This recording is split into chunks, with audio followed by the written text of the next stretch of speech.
이사야 47장은 해악과 풍자를 담아서 바벨론이라고 하는 나라를 신랄하게 비판하고 있는 하나님의 시입니다. 우리가 어제 아침에 살펴보았던 것은 처녀딸 바벨론, 공주로 귀한 대접을 받는, 그러나 결국 그 아리따움과 그 교양과 이 모든 것들은 하루아침에 다 박살이 나버리고 노예처럼 전락하게 될 것이라고 하는 것. 왜냐하면 아버지 덕에 그 훌륭하지도 않으면서 예쁘지도 않으면서 아버지 덕에 그 덕을 봄에도 불구하고 그것을 잃어버리고 사치하고 허영에 빠졌다가 결과적으로 바벨론이 이렇게 망한다라고 하는 것, 공주의 신분에서 저 노예, 부끄러움조차 가릴 수 없는 그런 처지로 전락하는 그걸 하나님이 풍자적으로 그린 모습, 이걸 어제 우리가 살펴보면서 일천번제를 드린 솔로몬의 그 은혜스러움, 그러나 솔로몬은 자기의 처지가 우리 아의 아내, 자기의 신분이 모태에서부터 자기가 죄 중에 출생하였다라고 하는 이러한 뼈아픈 자기 반성과 자기 자리를 잃어버리지 않아야 되는데 그걸 잃어버리고 일천번제를 1000명의 여자와 바꿔서 결국에는 나라를 병들게 만들고 자기 인생도 헛되고 헛되며 헛되고 헛되니 이렇게 만들어서 결국 땅으로 떨어져 버리는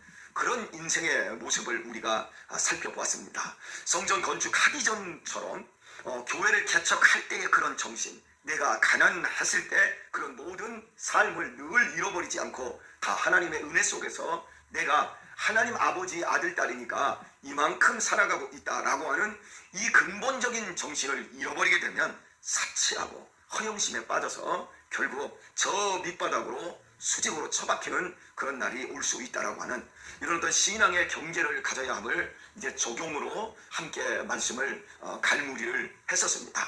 이제 오늘은 읽은 4절부터의 말씀을 보게 되면 주모라는 말이 나옵니다. 5절을 먼저 보면 딸 갈대하여, 이 갈대하는 바벨론을 말합니다. 딸 갈대하여 잠잠히 앉으라, 흑암으로 들어가라, 네가 다시는 열국의 주모라 칭함을 받지 못하리라. 주모, 7절을 보면 말하기를 내가 영영이 주모가 되리라 하고 이렇게 말합니다. 여기서 이 주모는 한자로는 주인 주자에 어미 모자를 써서 그냥 주모입니다. 우리는 이제 주모라는 말을 사극에서 하도 많이 보아서, 전설의 고향에서 하도 봐서 술 파는 집 아낙네로 이렇게 생각을 하지만 그런 주모가 아니라 실제로 이 본문에서 이 주모는 제페르테라고 하는 그 단어를 쓰고 여자 주인을 의미를 해요. 여자 주인. 그리고 이걸 조금 더 의미를 더 부여해보면 여왕, 이런 자리를 의미를 하는 거예요. 그런데 여러분, 여왕과 왕비의 차이를 아십니까? 똑같은 왕자가 들어가지만 여왕은 그 위에 남편이 있거나 없거나 자기가 모든 권력을 가진 여자를 여왕이라고 해요. 영국에 지금 현재 엘리자베스 여왕이잖아요. 그 남편이 있었지요. 그 남편이 대공이었는데 작년에 죽었나요? 올해 죽었나요? 여하튼간 남편이 있어도 남편은 꺼적대고 자기가 권력의 중심에 있는 사람을 여왕이라고 그래요. 그럼 왕비는 뭐죠?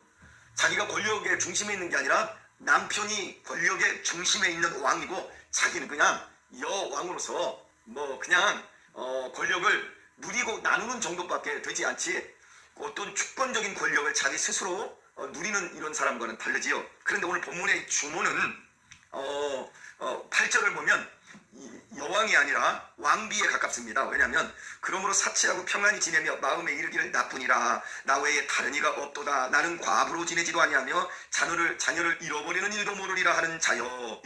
그러니까 남편이 있으니까 과부가 아니지요. 그리고 나는 자녀가 잘못된 일도 없어. 자녀가 있지요. 그러니까 남편이 있는 왕비라고 할 수 있어요. 그런데 이 여자의 행실을 본문에서 이야기를 하는데요. 사치하고 평안히 지내며, 그리고 5절을 보면, 6절을 보면 전에 내가 내 백성을 노함으로 내 기업을 욕되게 하여 그들을 네 손에 붙였거늘 네가 그들을 긍휼히 여기지 아니하고 늙은이에게 네 멍에를 심히 무겁게 메우며. 그런가요? 하나님이 맡겨주셨대요. 내 백성이 누구지요? 이스라엘이에요. 이스라엘을 맡겨버렸어요. 왜 맡겼냐면 우리가 지금까지 이사야 그 앞부분을 쭉 살펴보았듯이 하나님의 백성이 하나님을 사랑하지는 않는 거예요. 하나님과 다른 것을 자꾸 비교하는 거예요. 절대 하나님과 같을 수 있는 것이 없고 비교할 수 있는 것이 없어요. 그럼에도 불구하고 이 이스라엘 백성들의 마음에 바알신과 하나님과 비교를 하고 세상의 만몬, 돈과 하나님을 비교를 하고 세상의 권력, 군사력 이런 것과 하나님이 주시는 그 힘과 위로 되심과 그 요새 되심 이런 것들과 비교를 해서 하나님도 섬기고 또 세상에 있는 다른 신도 섬기는 형태. 하나님은 질투하는 하나님이시거든요. 결국 이스라엘 백성들이 하나님을 온전히 섬기지 못할 때 자기들도 모르게 하나님을 미신으로 섬기게 되었고 하나님도 세상에 똑같은 것과 우상처럼 섬기게 되었어요. 미신과 우상은 내 마음대로 하는 거예요. 그럴 것이다. 그리고 우상은 내가 비는 것, 열심히 치성을 드리는 것만 내가 받을 수 있다. 내가 거기에 어떤 도덕적이고 윤리적이고 그분이 나한테 말씀하고 이런 것은 들을 필요도 없어요. 그냥 깃발만 높이 세워놓고 그 집에 가서 내가 듣고 싶은 소리만 말 얻어내면 되는 것이고 내가 원하는 것만 이루어내면 되는 거예요. 이런 식으로 하나님을 무시했을 때 하나님께서 하신 말씀이 뭐냐면 내가 인생 채찍과 사람 막대기로 너희를 때려줄 것이다. 이렇게 말씀하셨어요. 그리스도 예수 안에 있는 자에게는 결코 정죄함이 없습니다. 심판은 없습니다. 그러나 이 땅을 살아가는 날 동안 우리가 딴짓하면 엄청 두들겨 맞습니다. 우리가 그걸 느낍니다. 딴짓하면. 그래서 징계가 없으면 사생나라고 할 정도까지 주님이 말씀하십니다. 우리를 좋은 하나님의 자녀로 만드시기 위해서 우리를 때리십니다. 인생 막대기로. 지금 우리 한국교회는 이 사회로부터 엄청나게 지금 매를 맞고 있습니다. 어제도 아산에서 100명이 넘는 확진자가 나왔지요. 예, 교회에서 4시간 예배 드렸다고 하더라고요. 무슨 예배를 4시간을 드렸는지 모르는데 4시간 주일날 예배 드리고 성도들끼리 밥을 먹었대요. 그래서 지금 막 어제 이제 100명씩 넘어가고 있는데 난리가 났어요. 충남 지역의 교회. 지금 매 맞고 있는 거예요. 왜 매를 맞고 있죠? 교회가 교회다운 하나님의 대사관 같은 역할들을 잘 하지 못하고 세상의 성공과 부귀 영화를 쫓아가는 주모와 같은 역할로 변질되었기 때문에 하나님께서 정신 차리라고 붙여주시는 거예요. 이스라엘 백성들을 바벨론에 붙이신 이유가 그거예요. 바벨론은 보잘것없는 나라였습니다. 고대 사회에서 바벨론은 있지도 않은 아주 작은 나라였지만 이 나라를 하나님이 크게 만드신 이유는 이 바벨론, 이 이스라엘 하나님의 백성을 잘 다스려서 이 백성이 좀 정신 좀 차릴 수 있도록 사람 막대기와 인생 채찍의 역할을 하도록 붙여버린 거예요. 그 얘기를 지금 본문에서 하고 있는 거예요. 그러니까 이 바벨론은 자기가 주모, 즉 자기가 여왕과 같은 자리가 아니라 왕비와 같은 자리인 거예요. 그래서 그 진짜 왕이신 하나님의 말씀에 왕비도 순종을 해야 돼요. 그런데 지가 하나님이 원하는 정도의 역할을 해야 되는데 그걸 넘어서버린 거예요. 얼마나 넘어서냐면 네가 내 백성에게 긍휼히 여기지 아니하고 늙은이에게 네 멍에를 심히 무겁게 말하며 아주 하나님의 백성을 아작을 내버린 거예요. 하나님이 원래 생각했던 건 이 정도로 짓밟는 것은 아니었던 것 같아요. 그러니까 여러분 우리는 이렇게 얘기할 수 있어요. 붙일 때는 언제고 바벨론을 크게 만들고 바벨론의 손에 이스라엘 백성들을 붙일 때는 언제고 또 심하게 했다고 꾸짖는 건 또 뭡니까? 그러니까 이렇게 표현합시다. 다시 한번. 맡길 때는 언제고 내 마음대로 다 하라고 해놓고 맡길 때는 언제고 잘못 다루었다고 야단을 치십니까? 원래의 계획보다 훨씬 바벨론이 이스라엘을 짓밟아서 아예 싹까지 다 없애버리는 이런 그 역할을 한 것 같아요. 여기에다가 지금 이 바벨론은 엄청나게 교만해 있어요. 얼마나 교만하냐면 7절을 보면 내가 영영이 주모가 되리라. 무슨 영영이 주모가 됩니까? 집까짓게 하나님이 지금 그렇게 장관 이스라엘을 70년 동안 포로로 붙잡고 있으라고. 그래서 정신 차리는 그 기간을 지금 네가 좀 도와라 이렇게 한 거지. 영영이 주모가 못 돼요. 근데 이렇게 말하고 있어요. 이 일을 내 마음에 두지도 아니하며 그 종말도 생각지 않은도다. 끝이 있다는 걸 생각도 못하고 있는 거예요. 하나님의 말씀을 마음에 두지도 않아요. 그리고 8절을 보면 그러므로 사치하고 평안히 지내며 마음에 이르기를 나뿐이라 나 외에 다른 이가 없도다. 여러분 이 말 어디서 많이 든 말이잖아. 나 외에 다른 이가 없도다. 이거 하나님이 하시는 말씀이잖아요. 늘 항상 지금까지 우리 계속해서 귀에 못 박히도록 들어도 나 외에는 하나님 없다. 나만 하나님이다. 이 얘기를 바벨론 지가 하고 있어요. 그러면서 나는 과부로 지내지도 아니하며 나는 남편을 잃을 일도 없다. 나는 영광을 잃을 일도 없다. 이런 얘기죠. 자녀를 잃어버리는 일도 모르리라. 나는 치욕을 당할 일도 없다. 여러분 우리가 살아가면서 참 부모가 아무리 잘나고 뛰어나도요. 자녀가 자녀들이 삐뚤어지면 정말 그게 부모들을 정말 힘들게 하죠. 그런 것처럼 나는 치욕스러울 일도 없다, 힘들 일도 없다, 이렇게 말해요. 그러자 9절에서 보면 한날에 호련히 자녀를 잃으며 과부가 되는 이 두 일이 네게 임할 것이라. 네가 무수한 사소가 많은 진언을 베풀지라도 이 일이 온전히 네게 임하리라 말해요. 한날에 네가 과부가 되고 네 자녀들 다 잃어버릴 것이다. 한날에 호련히, 이렇게 하나님이 무시무시한 말로 바벨론을 책망하는 이러한 시를 우리가 읽어보게 되었습니다. 자, 여러분, 과연 우리가 이제 신앙을 우리가 이제 가지고 이렇게 살아가지만 내가 해야 될 영역과 예수님이 나의 주인 되신 그 영역에 있어서 과연 어디까지 우리가 할 수 있는가라고 하는 이 문제, 늘 헷갈리고 늘 힘들지요. 그래서 나중에 지나놓고 보면 이건 내가 할 일이 아니었구나, 참 하나님께 맡겨야 되는 일이었구나, 이러면서 이제 후회로서 지나고 나야 그 자리가 확연하게 구별이 돼요. 하지만 지금 내가 어떻게 해야 됩니까? 라고 하는 이 부분에서는 우리가 언제나 주모 역할을 하는 경우들이 참 많아요. 하나님은 우리를 당신의 파트너로 부르신 거예요.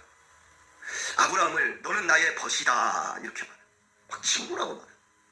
하나님의 벗이 되는 것 얼마나 영광스러운 겁니까? 하나님의 파트너가 되는 것, 이거 정말 존귀한 자지요. 여러분, 모세가 대단한 종이었습니다만은 모세는 굉장히 온유했던 사람이에요. 그러니까 하나님의 영광이 그의 얼굴에 막 나타나는 거예요. 세상 사람들의 눈에 하나님의 파트너인 이 교회가, 그리고 하나님과 동행하는 믿음의 사람들의 모습을 가소롭게 여기지만, 그러나 하나님 편에서는 이건 엄청난 영광이지요.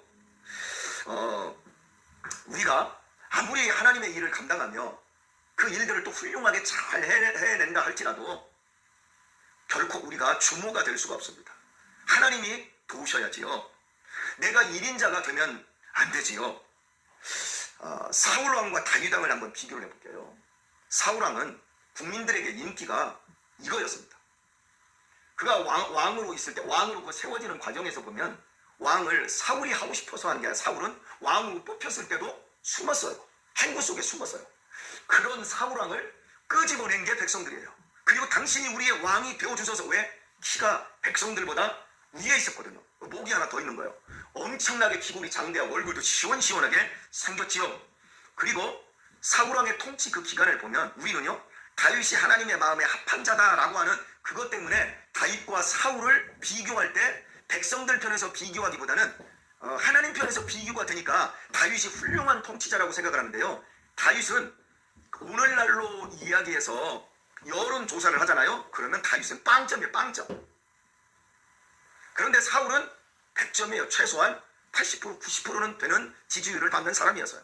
왜냐하면 그 사울왕은 자기가 주도를 했거든요.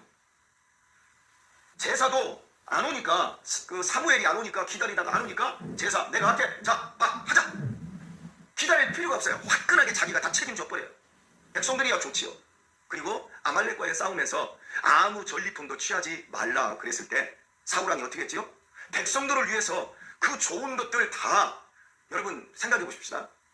하나님의 뜻을 이렇게 교회에서 하려고 하면 막 성도님들이 우리 하나님의 뜻을 이루기 위해서 막 이것도 하고 저것도 합시다, 그렇게 합니까? 목사가 이거 우리 교회가 이런 일을 좀 하도록 하십시다, 이거 하나님의 뜻을 우리가 이루어 드리십시다, 이렇게 얘기해도 성도들이 설득이 될까 말까 하고 성도들이 자기 할 말 못할 말 다 합니다. 그런데 여러분 생각해 보십시다. 아말렉과의 싸움에서 이겼어요. 쉽게 아말렉과의 싸움에서 이겼단 말이에요. 고대의 전투에서 이기게 되면 그 이긴 곳에 있는 그 모든 것들을 전리품으로 가져와야지요. 가져와서 그걸 나눠야지요. 알렉산더라든지 칭기스칸이 잘했던 것 중에 하나가 뭐냐면, 전쟁을 딱 치르기 전에 저 성에 있는 것은 먼저 들어가서 취하는 자가 너희들 거다, 다 가져, 나는 하나도 안 가질게.